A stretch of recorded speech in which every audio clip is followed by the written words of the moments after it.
Hello everyone, আশা করি সবাই ভালো আছেন। আজ আরেকটা সুন্দর সকাল, আমিও বসে পড়লাম এক কাপ চা নিয়ে। সকালটা শুরু হলো,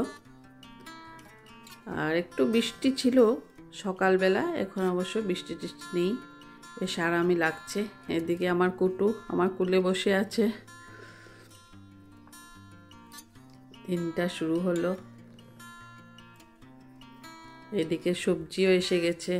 আমাদের আরেকটা সুবিধে আছে কি, মানে বাড়িতেই সব কিছু নিয়ে আসে, আর বাজারে যেতে হয় না। একটু দাম বেশি হয়, তাও কোনো প্রবলেম হয় না, বাড়িতেই আমরা রাখতে পারি। তো আমি সবসময় বাড়িতেই রাখি মাছ সবজি, শুধু মাংসটাই আসে না। এখানে আবার শুরু করে দিয়েছি প্রিপারেশন রান্নার। ভাবছি কি রান্না করব। তো আজকে আমি বানাচ্ছি হলো চিতল মাছের মুইঠা। আমরা সিলেটিরা আমরা বলি চিতল মাছের কলা। তো প্রথমে আমি কলাটা বের করে নিচ্ছি, কাটা ফাটা সব বেছে নিয়েছি। তার মধ্যে অল্প কালি জিরে, নুন, হলুদ আর লঙ্কা গুঁড়ো দিয়ে, তার সাথে অল্প গরম মশলা দিয়েছি। এই সাইডে আবার আমি বসিয়ে দিয়েছি রাজমা।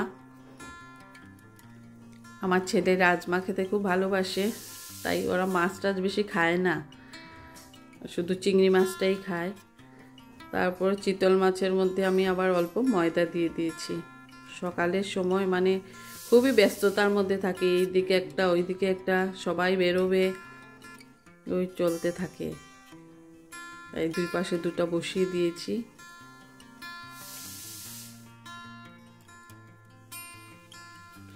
রাজমাতে অল্প আমি আদা রসুনের পেস্ট দিয়ে দিলাম, আর হলুদ লঙ্কা নুন ওগুলোই দিয়েছি। আর যে জলটা ছিল রাজমা সেদ্ধ করা, ওই জলটা দিয়ে দিলাম আর কি।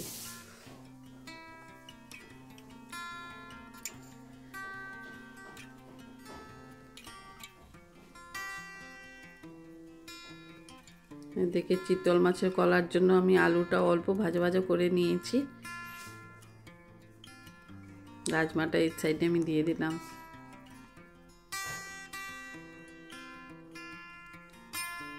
প্রায় হয়ে এসছে, সেদ্ধ হয়ে গেছে রাজমাটা। এখন আমি জল দিয়ে দিচ্ছি।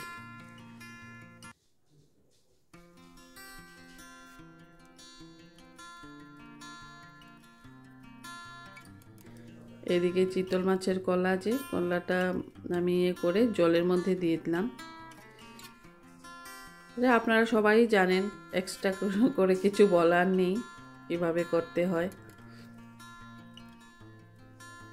এদিকে আবার একটা মাছের ঝোল বসিয়ে দিয়েছি। মাছের কলাটা দেখুন বেশ নরম হয়েছে।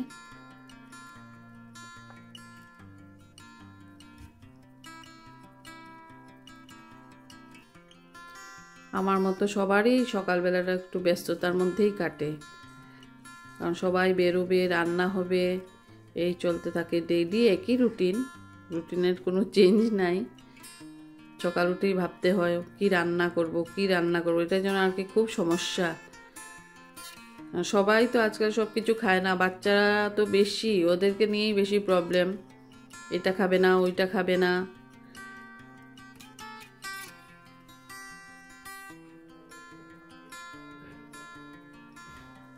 এদিকে মশলা টশলা সব দিয়ে দিচ্ছি আমি কলা তরকারির জন্য।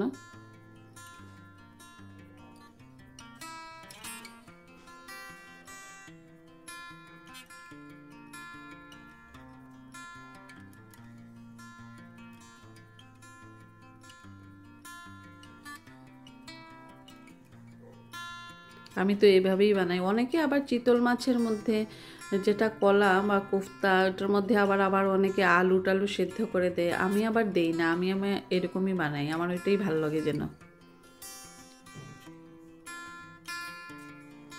এদিকে মাছের ঝোলও হয়ে গেছে আমার।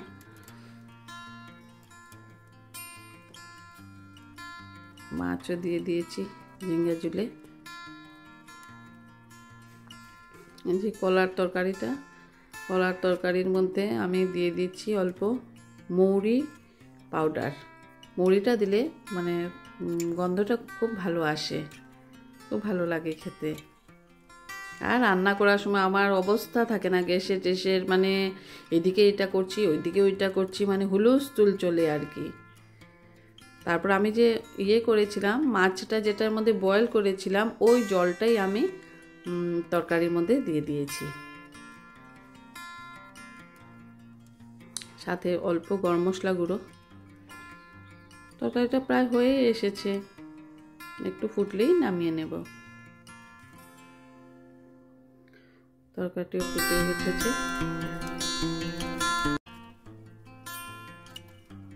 রান্না শেষ হয়ে এখন আমি একটু আবার বাইরের দিকে যাচ্ছি, দেখি বৃষ্টি টিষ্টি দিল কি না।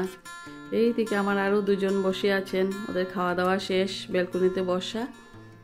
না সকালে বেশ বৃষ্টি টিষ্টি নেই, সুন্দরই আছে সকালটা। তো আজকের ব্লগটা আমি এখানেই শেষ করছি। সবাই ভালো থাকবেন।